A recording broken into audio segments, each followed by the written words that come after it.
morning. දැන් හරියටම පැය 11ක් විතර ගිහිලා මම මේක ෆ්‍රිජ් එකට දාලා දෙකම හොඳට පෙඟිලා තියෙනවා. මේකේ කටවල් දෙකක් නැත්තේ මගේ හස්බන්ඩ් ඔෆිස් ගිහලා ආවට පස්සේ අර try කරන්න ඕනෙමයි කියලා try කරා. හැබැයි මට යාගේ වීඩියෝ එකක් ගන්න දුන්නේ නැහැ. මම මුලින්ම බිස්කෆ් එක try කරන්නේ.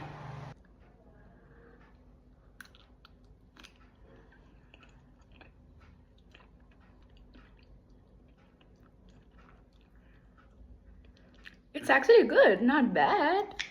Yogurt කියලා කියන්න බෑ cheese වගේ. Exactly cheese cake obviously රහ එන්නේ නැහැ. හැබැයි අදටම රසයි. ටිකක් කද්දී තමයි තේරෙන්නේ ඒක රසයි කියලා. අපි දැන් මාරි බිස්කට් එක try කරමු.